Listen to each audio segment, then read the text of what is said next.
Coffeyville Family Practice, Coffeyville Journal, Coffeyville Resources LLC, Coffeyville Regional Medical Center, Community National Bank and Trust, Community State Bank, Condon Bank and Trust, Five Star Auto Sales, John Deere Coffeyville Works, Liebert Brothers Electric, Muller Construction, Sleep Inn and Suites and Liberty Center, Southwire, Stewart Title, Windsor Place. Those are our platinum sponsors.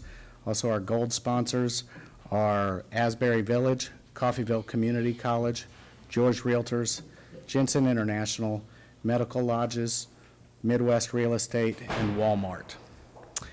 To start off, each candidate will be allowed a 2-minute opening, and at the conclusion, we'll have a 1-minute close. In an effort to allow each candidate the opportunity to answer first, questions will be rotated left to right for answering. Questions for this event have been received from the community prior to tonight's forum. Audience members are also encouraged to write questions and submit those. All questions received during the forum will be reviewed and asked as time allows. Let's get started. Mr. Harbaugh. My name is Darrell Harbaugh. I want to first thank the Chamber for hosting this event, and also wish the other 3 candidates good luck on April 2nd as we go to the polls once again. I grew up in Coffeyville, attended Whittier Elementary School, went through Roosevelt Middle School and McKinley High School. I am a product of the Coffeyville school system. I have degrees from the Coffeyville Community College, Kansas State University, and Pittsburgh State University. I spent the last 36 and a half years in the classroom teaching. 34 of those years were at Field Kinley Memorial High School. I retired last June, and this is another way to give back to my community. After 36 years in a classroom educating students, most of that time here in Coffeyville, I wanted to continue to be involved in education and to continue to help improve the school system at USD445. I've always said that Coffeyville had some of the best schools around. I still believe that. Like other schools, districts in the state, there are some challenges. And I hope as a board member I can help our teachers, administrators, and board members answer some of those challenges so we continue to have a positive, good school system for all children in USD 445. Thank you. Dr. Ham. Okay, I'm Jerry Ham. I'm currently the president of the USD 445 School Board. Having been in Coffeyville for 51 years, 39 as an employee in 6 different buildings and 8 different assignments in the district, 12 years as a board member, I would like to make some quick comments with regard to the work of the school board and the individual members. There is considerably more focus today than ever before with regard to student achievement on the part of a school board. The priority being placed on student achievement today is requiring boards and communities to become more aware of what we call non-school factors that do relate to student learning. In our school district, that translates into 2 medical buildings that we have, or will have. We have one medical service and dental service at Community Elementary, and we will be doing that shortly at Field Kinley. Another thing I'd like to mention that is very current with regard to school districts is what we call college and career ready. There's quite a push to make students ready to be college and career ready. Dr. Morton and Randy Watson, who is a former Coffeyville native, have worked very diligently with that project at the state level. Along with the attention that we've been giving to our early childhood program here in Coffeyville, I think that puts us in a very solid position to become a very modern and up-to-date school district. As stakeholders, all of us are stakeholders, and I'd like to challenge the community of Coffeyville to become more aware of what it means to be college and career ready. And I would challenge you also to come to know the mission statement at Field Kinley High School. Thank you. My name is Paul Price, and I am currently serving out a term from which a former member resigned on the board. And I'm a native of Coffeyville. I went through the school system here until my sophomore year in high school. So I went to Cleveland Elementary School, Roosevelt, and Field Kinley. Then I graduated from Rye High School in New York State, and I have degrees from University of Connecticut, University of Denver, and Oklahoma Wesleyan. And I'm a retired academic librarian. My last position was Director of Libraries for a community college in Connecticut, which resulted from the merger of a technical college where I was the Director of Learning Resources before the merger. Since I have been serving on the board, I have been particularly interested in the subcommittees on which I serve, which are involved in parental engagement, racial affirmation connected to educational equity, race, which is a subcommittee, and I serve on the Committee for Career Readiness and College Readiness. And I am particularly concerned with that because I have some experience working in that area from my academic background. And I would really appreciate and give my all in serving again on the USD445 Board of Education. Thank you. Hello, my name's Robert Roski. I go by Bob. I grew up in Coffeyville, went through the school system here. I went through Garfield School, then went on to McKinley, then we had Roosevelt, Field Kinley. I graduated in 1986. Also went to Coffeyville Community College for 2 years, got my associate's degree. I currently work for the fire department. I'm a captain there. I also work part-time at Coffeyville Regional Medical Center, where I'm a EMT on the ambulance service. So if you've seen me, it's probably been a bad day. So I'm sorry about that. I have 3 children that go to school in the school system currently. One is a junior in the high school. One of them's a 8th grader at Roosevelt, and also have a 5th grader at Community Elementary. I participated in the Watchdog Dad program.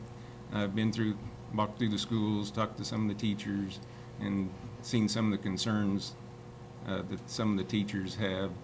And also, when I went through Roosevelt, I know they have the new iPad program going on, and I think we need to kind of reevaluate that a little bit. I don't know if the board members know a few things about those. I just know a few things. Things that I'm looking forward to is possibly making more room at Community Elementary. I know they said they're running out of room over there, and they're talking about moving some people around. What we can do is do a few different things over at that building, and hopefully get some of that situation accomplished, some goals over there. That's all I have. Thank you. We'll get started with the questions. The first question, starting with Mr. Harbaugh. How long have you been a resident of Coffeyville? I know each of you just answered that. And what do you believe are its best attributes?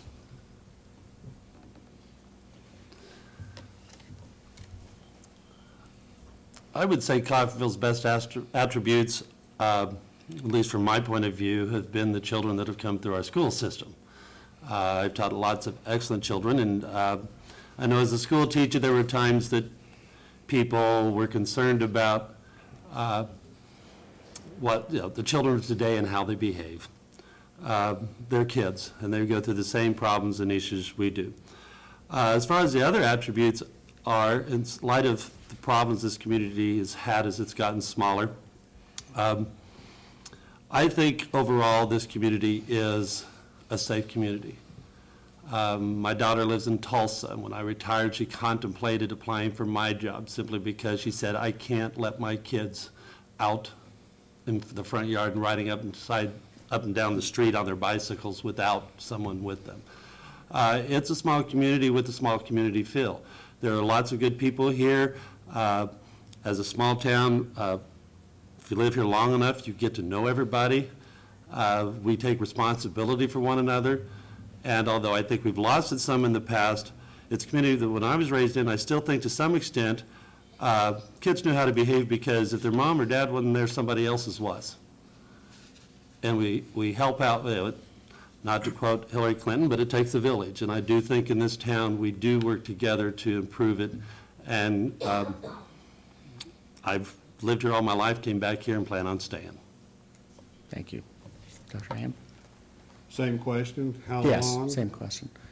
Well, as I mentioned, I've been associated with the school district for 51 years, and those 6 buildings that I mentioned, I've been here long enough that not all the buildings are here. At this point, the 8 different positions have been from counselor up through assistant principal and so on. But as far as the attribute, when I first came to Coffeyville, I was flattered to be able to come to Coffeyville because of the reputation that the school district had.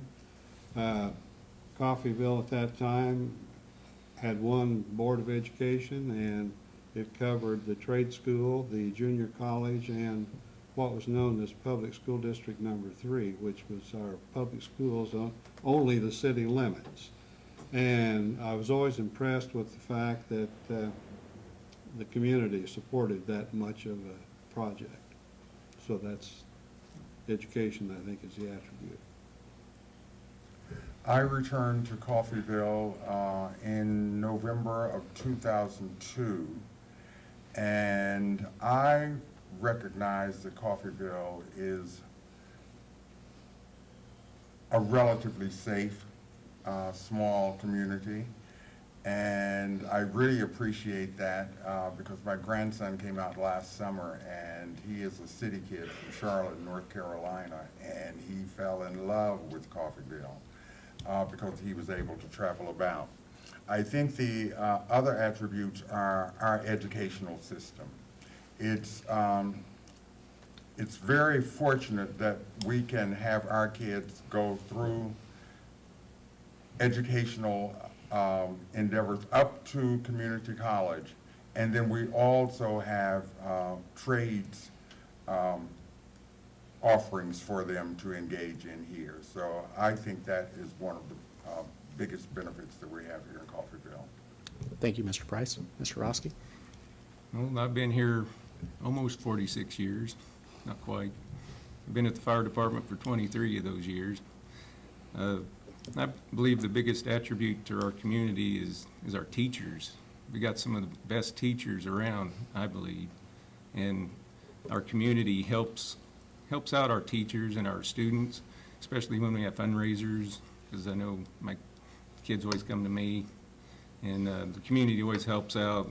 We need something, and they step up and they give and donate, and I believe the community and our teachers are our biggest attribute. Thank you. Thank you. Moving on to our second question, we'll start with Dr. Ham on this one.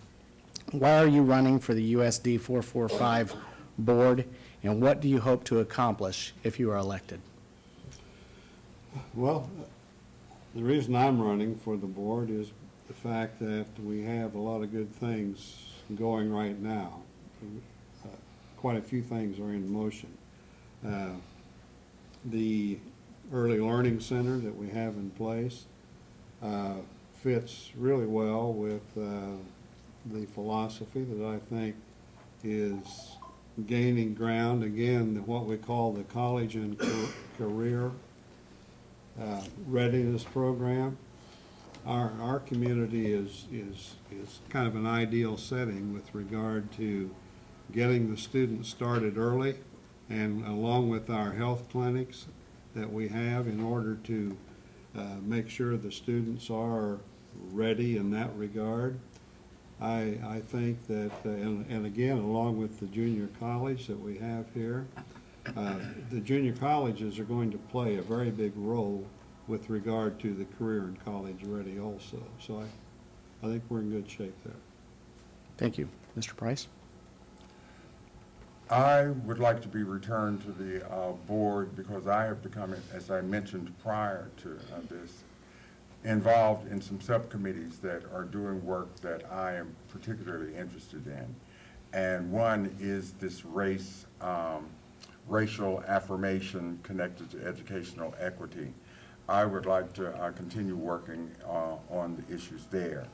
And I would also like for the board to put more effort into recruiting teachers that reflect the changing demographics in our student population. The teacher or faculty is almost predominant, well, it is predominantly white, but the demographics of the student population have changed over the years, and I think that faculty should reflect that. Thank you. Mr. Roski? Well, I'm not an educator, I'm just a parent, and I've seen some things going on in the school system, some good things and some things that I believe need to be changed a little bit, maybe tweaked. But the reason I'm running is, I'd like to see us try to keep keep our teachers. I noticed a lot of teachers have left the past couple of years, and we have a lot of good teachers, and we're losing them. I think we need to keep most of those. Keep those teachers that are good. And because I know we lost a couple that my one son had and my other son was looking forward to having, and that teacher's no longer affiliated with our school system. And the other thing is I'd like to see us, maybe build a new high school in the future. Thank you. Thank you. We'll start with Mr. Price on. You want to give me an opportunity? Oh, I'm sorry. That's okay. We got to the end. We can pass on it. We got to the end and I didn't go. That's okay. Mr. Harbaugh, thank you. I'm thinking about this because I knew it was going to, anytime you run for office, that's the first question you get asked, or one of the first. I thought it for a reason. One, I want to improve upon what I think is already a quality educational system. I think we need to benefit all children, regardless of any life circumstance, be it race, educational difficulties. It is, as it says in the boardroom, children come first. So I want to help them. I want to support the staff in achieving the mission of the district as well as their individual buildings. And I want to listen to parents and staff in order to work better by getting all adults to work together. I will add to this, being an ex-teacher, there are a lot of good teachers here.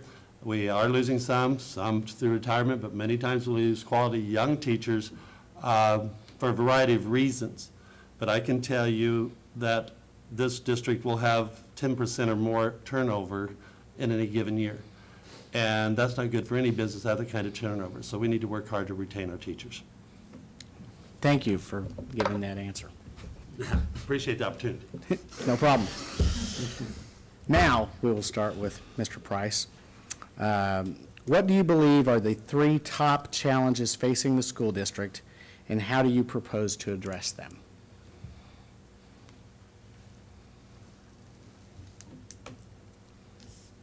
The 3 top challenges facing this school district are, I believe, number one, working on student achievement, raising that for all our students.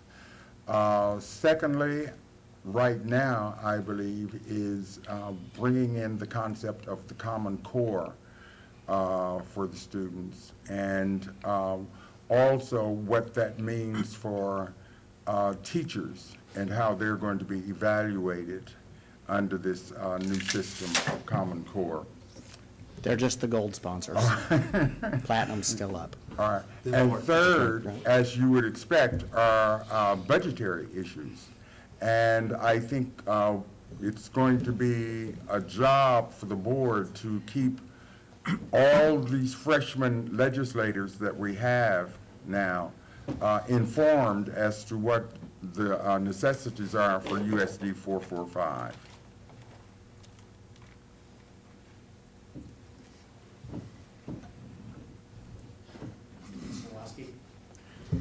Oh, I haven't thought about this, but three top challenges, I believe, are, one is keeping our quality teachers that we have.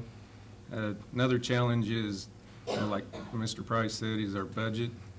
Since the state isn't giving us any help these days, we're going to have to budget accordingly. And I believe another top priority is our students. You know, our students should be our priority, because if we don't give them a good education, then, you know, they can't move on to be a good person. Like, they can't go on to college. You know, we need to prepare them to go to college so they can further their education. Thank you. Only three? Just the top three. Off the top of my head, I actually came up with 4 or 5, but we'll go with 3. And I will start with one of the reasons I think I'm running 2 is more and more, what's been mentioned from the state level, our state is abdicating its responsibility to support public schools in Kansas. And I think it behooves school board members, whoever's on there, to fight to continue to fund adequately our public schools, and at the same time, to not be regressive and take us back 40, 50 years to where teachers are considered secondhand citizens. There's been an assault in our legislature this year on teachers, and so that brings me to the second one, employee satisfaction, and I think that's part of the retention there. As being a teacher, there's sometimes you feel appreciated by parents and students, but it was always the adults in my life that made my life not so desirable sometimes. And finally, I think, as Mr. Price has mentioned, we do need to, not just in the school system, but in this community, address and become more understanding of racial differences. And so I do think we need to work on that in our school system. Hearing the other gentleman, I have quite a list here. Yeah. But I do think that cannot overlook the fact that we have a population of students that we need to focus on with regard to student learning, student achievement. I think that's a challenge. I think and I think Bob mentioned it, the buildings. We have to look at the facilities that we have with an eye also when we think about the funding that's been mentioned, the decreasing funding, and yet we have these buildings that we're going to have to maintain and maybe reconfigure in some way. And overall, just the idea of being able to maintain quality, a level of quality throughout the district while funding is decreasing is a challenge. Thank you. Starting with Mr. Roski, what do you believe is your greatest strength, and how will your being elected benefit USD 445? I believe my greatest strength is I kind of have an insight. I have students at each one of the schools that they come back and they tell me what's going on. I also do the, excuse me, do the Watchdog Dad, participate in that, and I've been around. I don't know if everybody knows what that is, but the dads go into the schools and they actually participate in the classrooms all day. And I've done that, they started that last year, and I participated in it last year, and continue it this year. And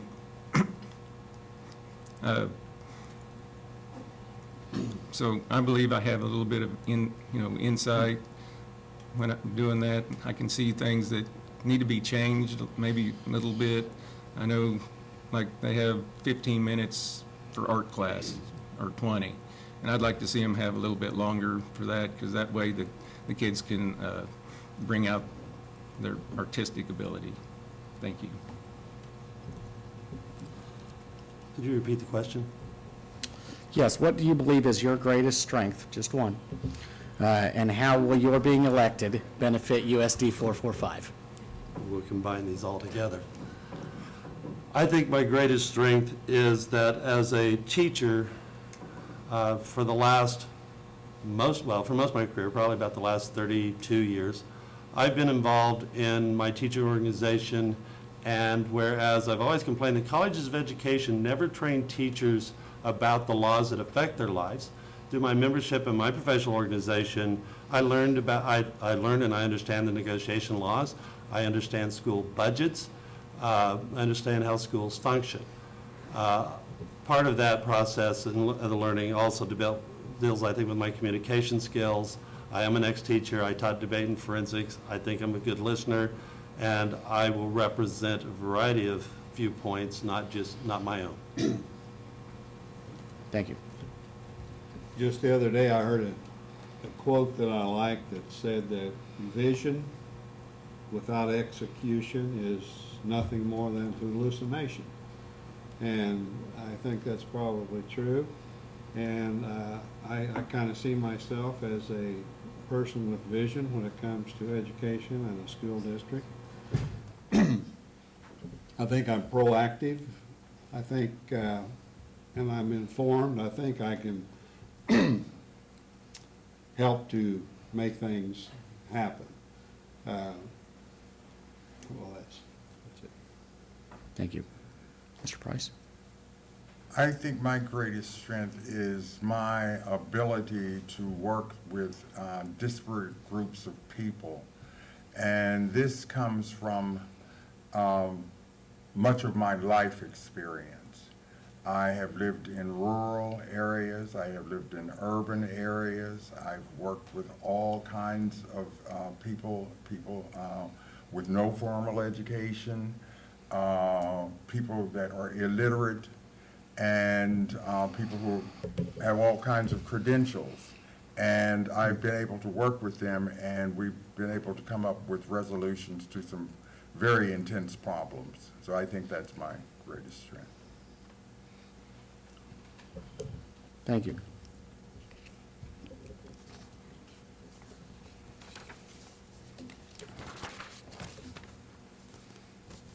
See, he started.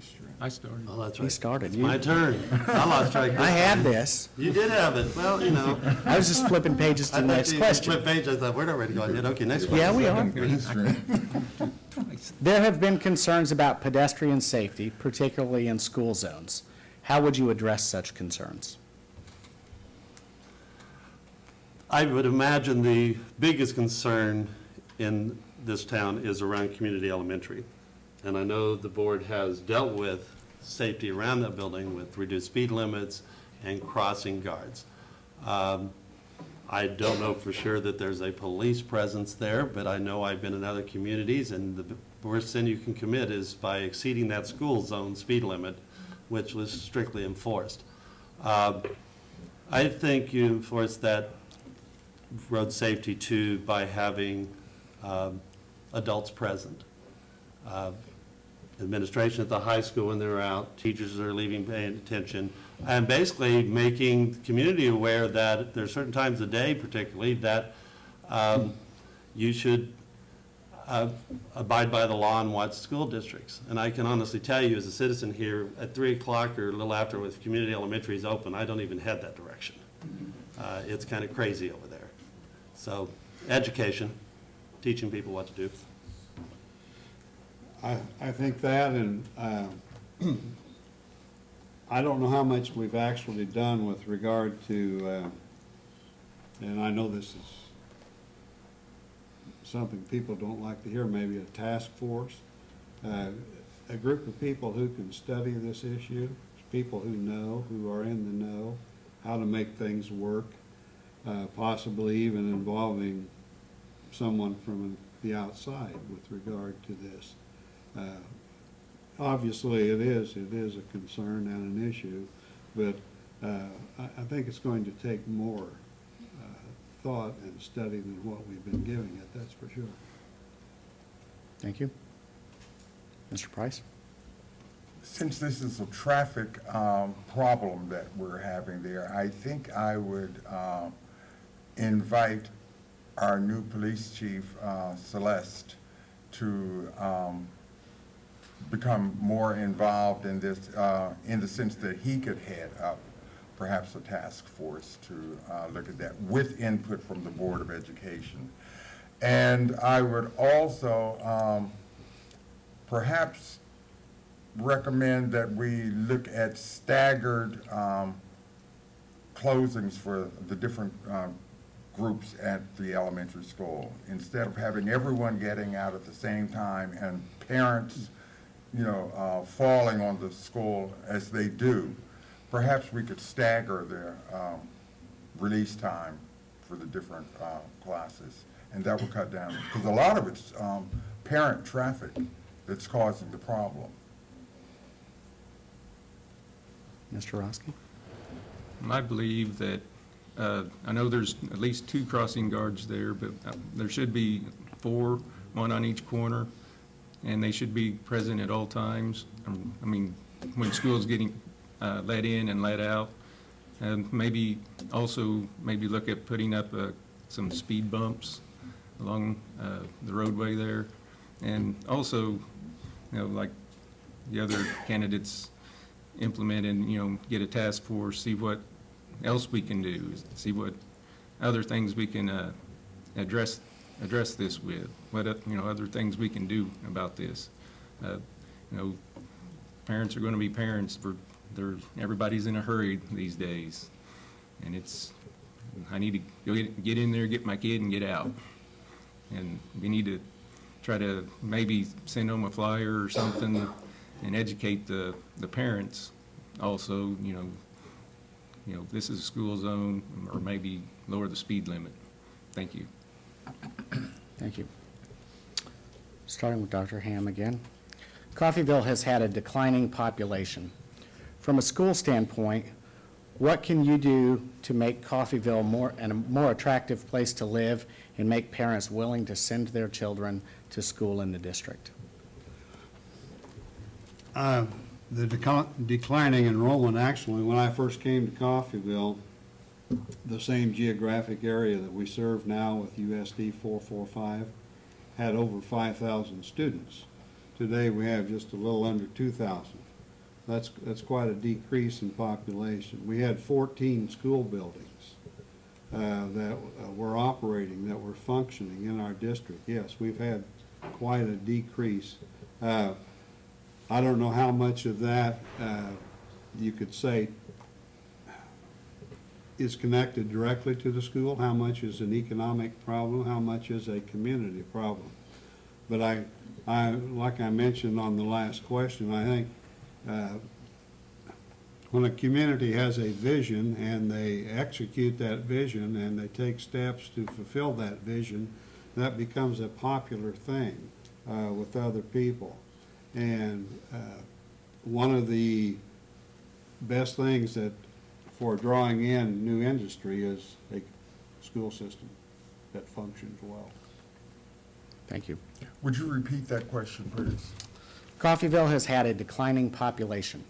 From a school standpoint, what can you do to make Coffeyville more of an attractive place to live and make parents willing to send their children to the school district, to school in the district?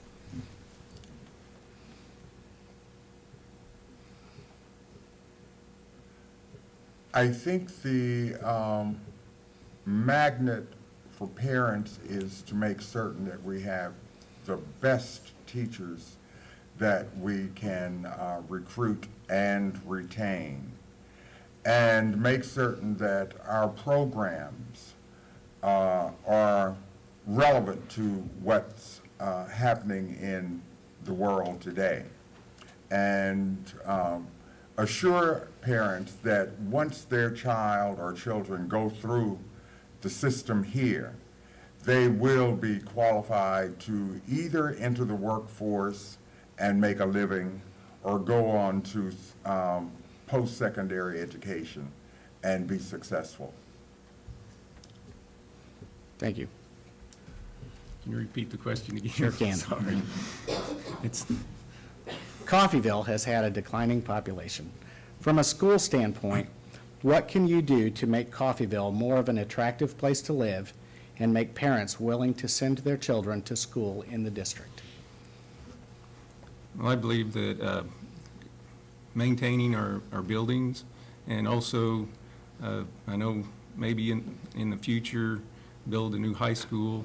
That way, people can see, state-of-the-art facility, instead of trying to put things in our old high school, run wires and stuff. And a new facility that's state-of-the-art would really help our students learn. Also, I believe, like Dr. Price said, keeping our teachers, and having a no tolerance on bullying. I know some of the kids like to bully people, and that doesn't need to be done in the school system. We need to maybe look at I don't know if we have it. I haven't looked at it too much, but have like an 800 number for bullying. If somebody's been bullied, they can call the number, and they can be anonymous and either give the person's name or just say, this student's bullying me. Thanks. Thank you. Would you like me to repeat the question? I think I've got it. Okay. Thank you. And as with the other candidates, I think our buildings are important. I think that schools are indeed the reason the businesses will come to a community. I think part of the problem, as we've declined in enrollment and population's declined in the community, is there's still people that live here, particularly when we closed rural schools years ago, that live in town, that choose not to take their kids to Coffeyville schools but go elsewhere. And I believe that's a perception problem. And the district has not been probably the best at about bragging about what is good here. Phil Kinley's a great old building and does need some tender loving care. We have the largest elementary school, which may not be a selling part, but it is a great facility. And finally, I think there's two other things we need to work on, and I think we celebrate our diversity here. The diverse population we have should be a selling point for us. And finally, I think we make sure that we focus on school safety, so people do feel they are safe when their children are safe when they send them to our schools.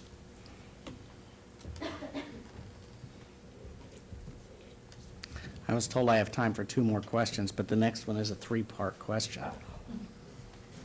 Do you believe in a zero-tolerance policy with regard to bullying?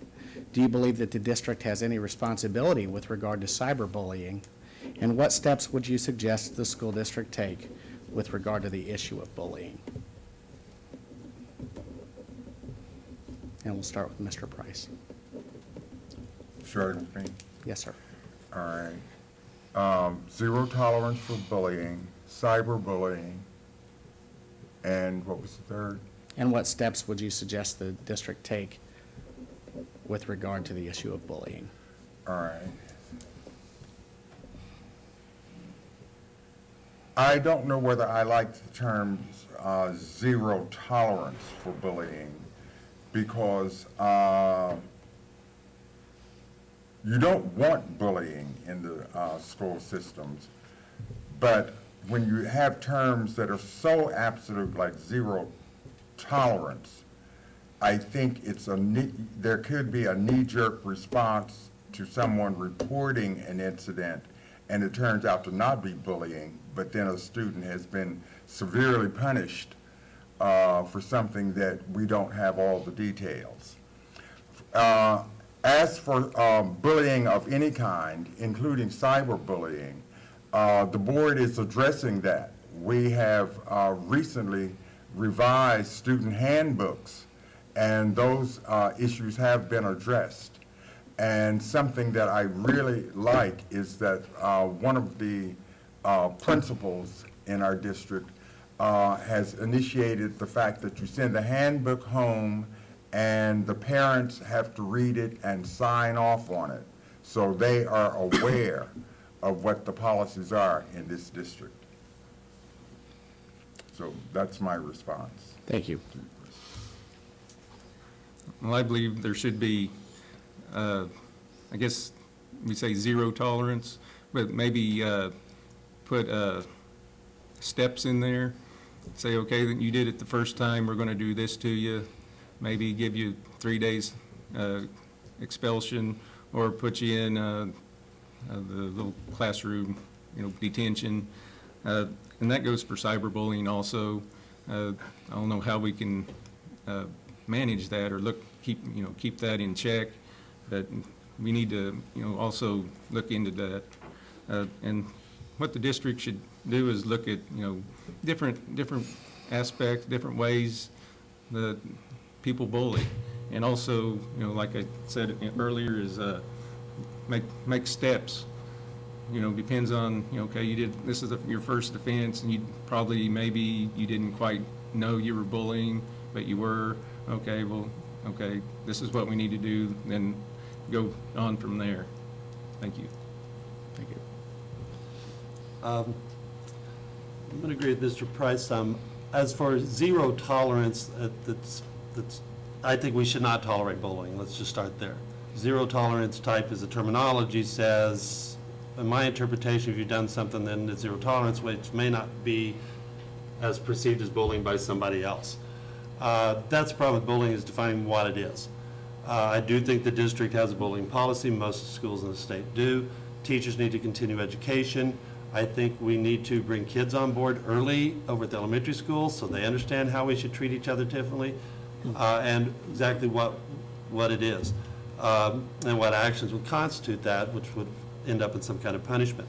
I do know that the administration at the middle school and the high school have proposed procedures on cyberbullying, which I think is very good. And I don't know how we reach out, but we want parents involved. And bullying is not something that some kids born with an innate need to bully. I think that's learned at home, like a lot of things. So it is educating our parents on how their children should behave, and parents should behave. Thank you. And I agree with a lot of what's said here. The district does have in place policies, handbooks that are addressing bullying, but the zero tolerance, I'm not for sure I understand how, with the true definition of bullying, it's not bullying unless it happens over an extended period of time, as I understand it. If someone roughs up another person and it's just a one-time occurrence, then the definition I've heard is that would not be bullying, so I don't know how the zero tolerance would work in a situation like that. That would be a discipline problem that ought to be addressed at that time in a certain way. Cyberbullying, I think the district is doing some work in that regard. The liability there is something that has to be looked at pretty carefully. Thank you. We'll go ahead and ask the audience question that came in because it relates to an earlier topic that came up. And we'll start with Mr. Roski.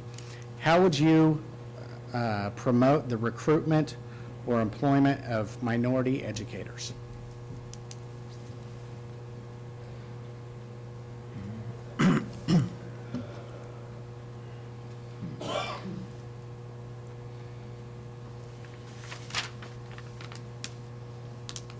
Well, you have to put it out there to be, we have to list our job openings, but we can also go recruit people. You know, we can ask people to come in and apply, and we could go around and find some of our minority people that we think are excellent teachers or educators, and bring them in and ask them to come in and look at our buildings, our facilities, you know, check out, you know, look at our board, you know, see if they like what they see, and hopefully one way or another we can get some of our minority people in here.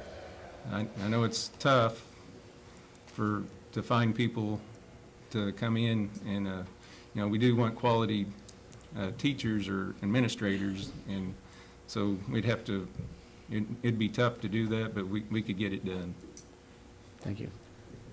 Mr. Harbaugh? How would I promote attracting minority educators? I think to some extent we have tried to do that now. I know we tried to do it in the past. Administrators I know go to colleges and universities to promote candidates. I don't know that we do as much as we did in the past, because I know probably 15 years ago or more, we had administrators who actually went to schools with predominantly minority populations to recruit from them. Whoever we recruit, and I do believe we needed more diverse faculty, we need highly qualified teachers in every classroom. So that is what we're looking at first and foremost. But on the other side of that, we need to make this community attractive to our minority teacher candidates so they will move here.